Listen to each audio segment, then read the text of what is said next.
When she told me she was going on a trip, I didn't blink. Not then. She'd done it before. Little getaways with her best friend Clarissa, girls-only weekends filled with wine and beach photos, and inside jokes I was never quite part of. I remember she kissed me on the cheek that Friday morning, bags already by the door, her Uber waiting outside. I was still half asleep, coffee in hand. She looked back just once before stepping out, smiling like everything was fine. I smiled back, not knowing that would be the last time I saw that version of her. The thing is, when you're married, you learn to live with a certain background noise, little shifts in tone, glances that linger too long or not long enough, conversations that circle back to the same 5 safe topics. And if you're not careful, you confuse that background noise with peace. That's where I was. Somewhere between trust and denial, thinking she's just tired, or she's been distant because work's been hard, and all the other lies I told myself in silence. It was a 3-day trip. Supposed to be. Clarissa's family had a lake house upstate. They went every summer, posted the same sun hat photos, the same clinking glasses on a dock at sunset. I never questioned it. Not once. Maybe that was the first mistake, how little I questioned things. Saturday night, I got a photo from her. Her legs stretched out on a deck chair, the lake behind her glassy and still. A wine glass in her hand, book in her lap. She wrote, "Missing you," and I smiled. Tapped out, "Miss you too," and went back to folding laundry. But something scratched at the edge of that photo. Not the image itself, it was the reflection. On the glass, barely noticeable, a man's silhouette, shoulders broad, head tilted. I stared at it longer than I care to admit, zoomed in until the pixels bled. But I let it go. Told myself it was probably Clarissa's brother or cousin, or just a trick of the light. It's incredible what your brain will do when it's scared of the truth. She came back late Monday instead of Sunday night. Claimed their car battery had died, and they had to wait for a tow. Her hair was damp like she'd just showered, and she smelled different, still floral, but sharper. I kissed her on the forehead, and she flinched like my touch surprised her. "You okay?" I asked. She nodded too quickly, then smiled and said she was just tired. I let it go. I didn't ask about the trip. I wish I had. I wish I'd pushed just a little. But I didn't. Because deep down, I think I already knew something had changed. Her hugs were tighter, but her eyes didn't match. She started cooking more, laughing louder, touching my arm during conversations like she was trying to compensate. It was too much. All at once. Like someone trying to repaint a room right after starting a fire.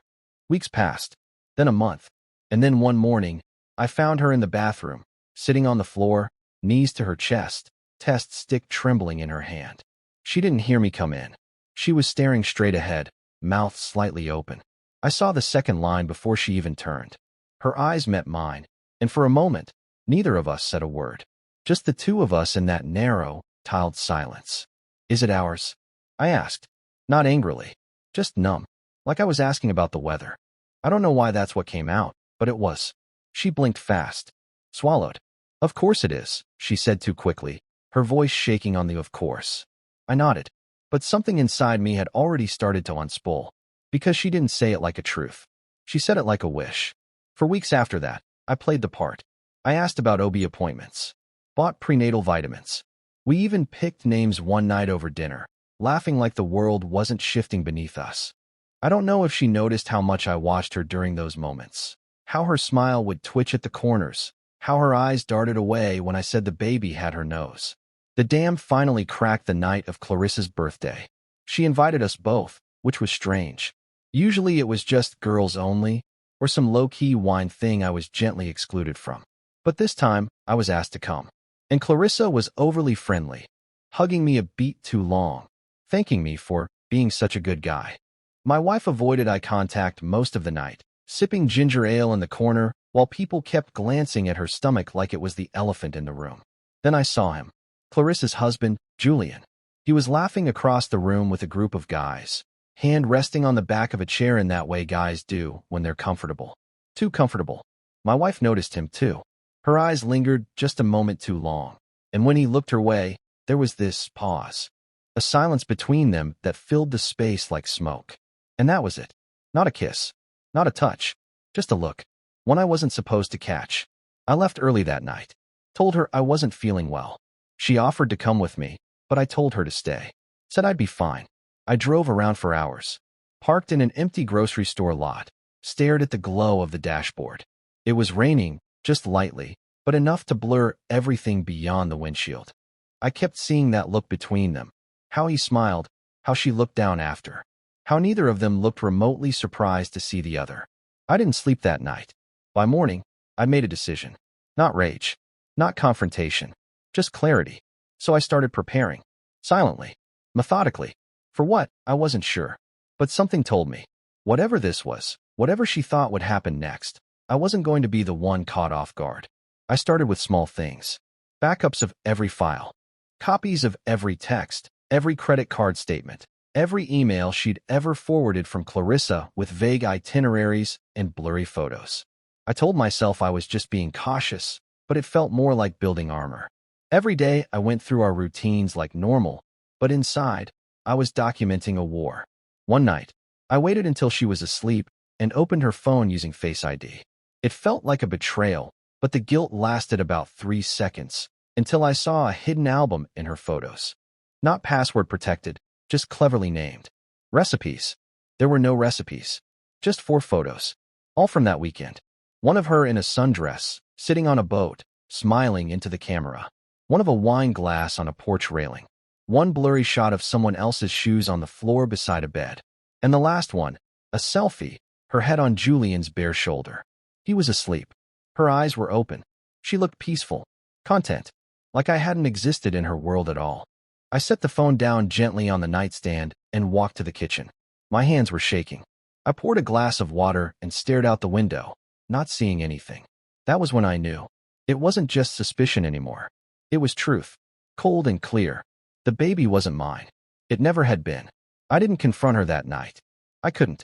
There was something about her sleeping so soundly, her breath steady, one hand tucked beneath the pillow, that kept me from saying anything. Not out of mercy, not even fear. I just needed more time to figure out who I was going to be on the other side of this. So I did what I always do when I'm unsure. I got organized. I met with a lawyer, quietly, told him I wasn't ready to file yet, just wanted to understand my options. He asked a lot of questions I didn't know how to answer yet. What did I want? Custody, if the baby was mine? A paternity test? A clean break? I didn't know. All I could say was, I need to be ready. The weeks blurred after that. She was glowing now, posting little bump updates on Instagram, calling her mother every evening with nursery plans and baby name debates. Her joy felt weaponized, like it was aimed at me. I couldn't unsee the truth behind it. One evening, Julian showed up at our door. I heard the knock and opened it without thinking. He looked surprised to see me, like he'd expected her to be home alone. Hey man, he said, scratching the back of his neck. Clarissa sent me to drop off some baby stuff. She said you guys needed it? He held up a small bag, some bottles, a bib, a pacifier still in its packaging. His hands were trembling. I stared at him. For a second, I thought about punching him, right there on the porch.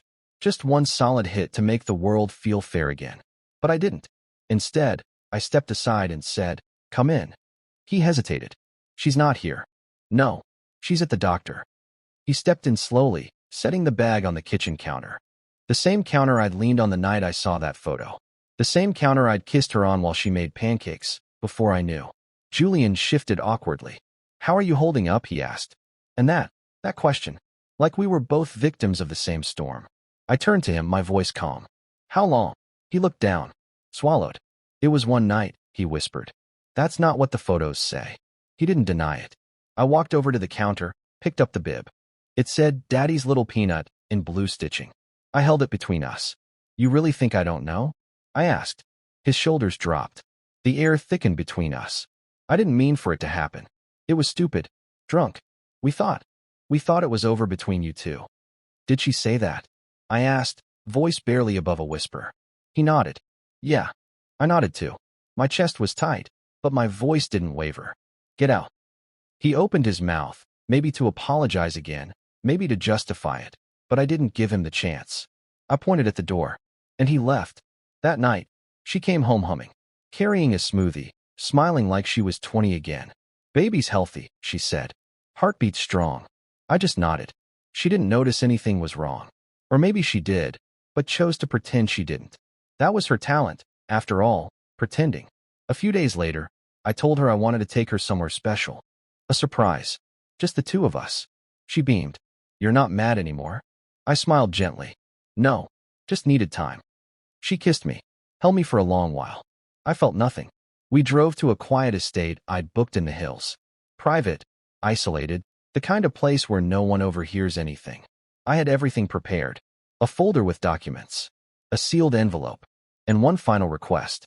A paternity test. I didn't say anything when I handed it to her. Just watched her face slowly crumple. Her hands trembled as she opened the envelope. Her eyes scanned the paper, once, then twice, then again. She looked up at me. Her lips parted. And then, she froze.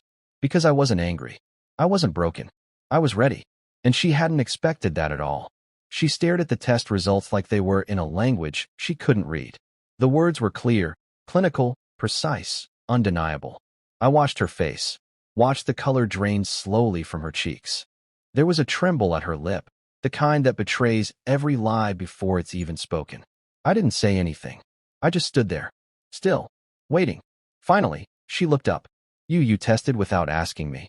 Her voice cracked, the kind of crack people use when they're trying to pivot the narrative. Like the betrayal was mine now. Like the problem wasn't what she did, it was that I discovered it. I tilted my head slightly, not angry, just amazed. I tested because I needed the truth. And I didn't think I'd get it from you. That silenced her. She set the paper down gently on the kitchen counter of the rental house. Her hand hovered over it like she might sweep it away and pretend this whole moment never happened. I stepped closer. It's Julian's, isn't it? She didn't answer, but her silence was loud, deafening. I nodded. That was all I needed. And that's when her face changed. That frozen look, the one I'd seen when I handed her the results, shifted into something else. A kind of dawning realization, like she'd just understood for the first time that this wasn't going to go her way, that I wasn't the same man she'd expected to fool, soothe, or sweet-talk into staying. Because I was done, she reached for my hand. Please, can we talk about this? Her voice was soft, almost frantic. We are, I said. Right now? This is the talk. Tears welled in her eyes. It was a mistake. I didn't know I was pregnant. I didn't even think it would. You didn't think, I cut in. Still calm. You just did what you wanted. And now here we are. She covered her mouth. I didn't want to lose you. I almost laughed. Almost. You lost me the moment you made me an outsider in my own life. She sank into one of the chairs. Looked small for the first time. Not because of the pregnancy. Not because of what she'd done. But because the control was gone. Her version of the story was gone. You were always working, she whispered. Always tired. I felt invisible. I nodded slowly. I probably was tired. Because I was building a life for us. One I thought we shared. She didn't reply. I leaned forward, rested my palms on the table.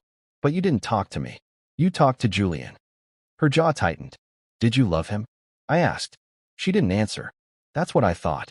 I reached into the folder and pulled out the final set of papers. Separation documents. Financial statements. My offer. I'd spoken to my lawyer and made it simple, even generous, because I wasn't out for revenge. I didn't want to make her suffer. I just wanted to be free. I slid them across the table. She stared at them like they were a death sentence. Please, she said, barely audible. I don't want to do this alone. I nodded. Then maybe you should have chosen someone who'd stay. There was no shouting. No slammed doors. Just the quiet crumple of everything we'd been. I left the next morning. While she slept. Didn't pack much, just the essentials. Left my ring on the nightstand beside her prenatal vitamins. The silence in the car was soothing. No radio. No music. Just the hum of tires on road. I didn't cry. Not then. I'd done all my crying in the weeks leading up to that moment. In the nights where I stared at the ceiling wondering how love could rot so quietly. In the months that followed, people asked what happened. I kept it simple. Things changed. Because they had. Not just between us. Within me. I got an apartment near the coast. Close enough to the water that I could hear waves if I left the windows open at night. I started running again. Eating better. Laughing without flinching. And I stopped waiting for apologies that would never come. Sometimes, I still think about that moment. Her face when she read the test results. When she realized I already knew. When the performance crumbled. There's a strange kind of peace in seeing the truth in someone's eyes. Painful, yes. But honest. Finally honest. People always ask how you move on after something like that. You don't, not really. You just start walking, one step at a time, away from the version of life you thought you had, toward whatever's next. And the moment you stop looking back, that's when you know you're free.